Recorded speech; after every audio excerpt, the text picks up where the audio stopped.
বন্ধুরা, আপনারা তো অনেক যাত্রী ছাউনি দেখেছেন। আজকে আপনাদেরকে দেখাবো একদম ভিন্ন ধর্মী একটি যাত্রী ছাউনি, যেটি পাহাড়ি বন্ধুর পথের সাথে বানানো হয়েছে।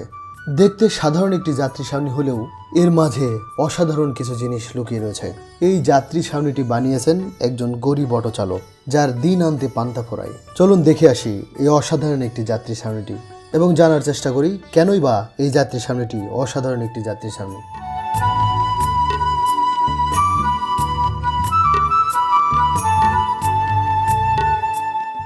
দর্শক, শুভ সকাল বটতলিপাড়া গ্রাম থেকে, যার অবস্থান বান্দরবান জেলার রোয়াংছড়ি উপজেলায়। দর্শক, আমি এমন একটি পাহাড়ি যাত্রী ছাউনির সামনে দাঁড়িয়ে রয়েছি, যেটা সাধারণত আমাদের যাত্রী ছাউনিগুলো থেকে সম্পূর্ণ আলাদা। দেখুন, টিন দ্বারা তৈরি আর কাঠের পাতাতনে, আর এখানে বিম হিসেবে রয়েছে কাঠের বিম।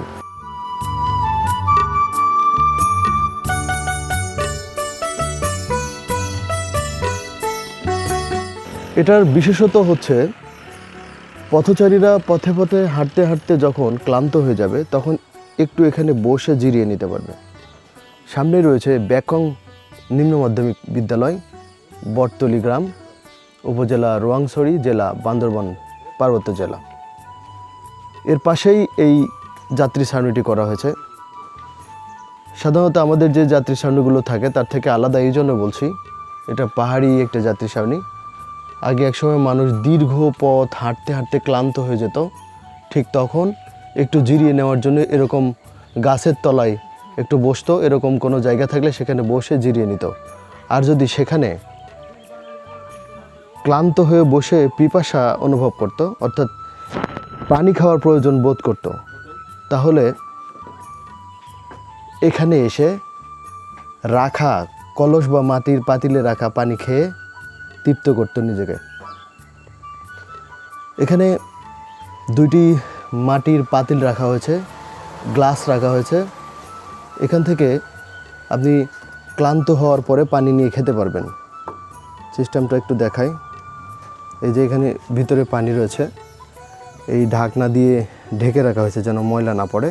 তার উপরে রাখা হয়েছে এই একটা মগ। আপনি পানি খাওয়ার পরে আবার এভাবে ঢেকে রাখবেন, কারণ পরবর্তী কোনো পথচারী এসে তার অতৃপ্ত তৃষ্ণার্ত আত্মাকে তৃপ্ত করবে পানি খেয়ে। এখানে একটি লিখিত মেসেজ দেওয়া হয়েছে, ভাই ও বোনেরা, অযথা পানি অপচয় করিবেন না। পানি পান করার শেষে পাত্রটি নির্দিষ্ট স্থানে রাখিবেন এবং তক্তার উপর দয়া করে পানি ফেলবেন না।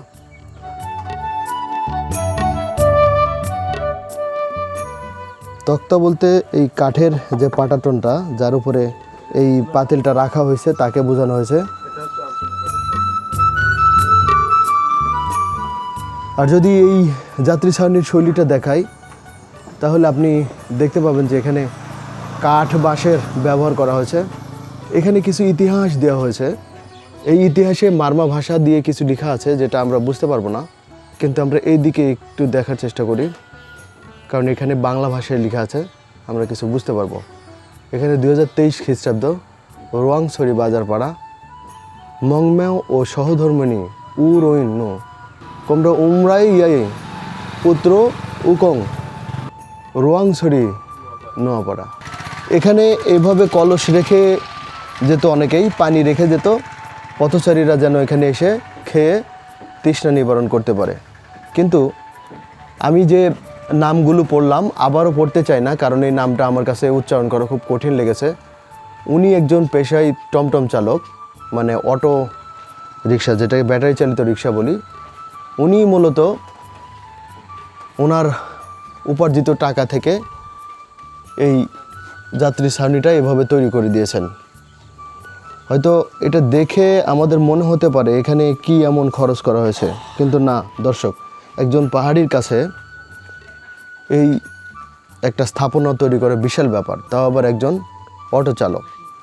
শহরের একজন অটো চালক যে পরিমাণ যাত্রী পায়, যে পরিমাণ ইনকাম করতে পারে দিনে, পাহাড়ি জনগোষ্ঠী বা পাহাড়ি এই আঁকাবাঁকা পথে এখানে কিন্তু মানুষ এত টাকা পায় না। এর কারণ হচ্ছে মানুষও কম, আর এখানকার মানুষের অটোতে ওঠার চেয়ে হাঁটার টেন্ডেন্সি বেশি, যার কারণে সহজেই অটোতে উঠতে চায় না। আমি খুব ভোরে এসেছিলাম, এসে এই জিনিসটা দেখে আমার খুব ভালো লাগলো, তাই আপনাদের সামনে তুলে ধরার চেষ্টা করলাম।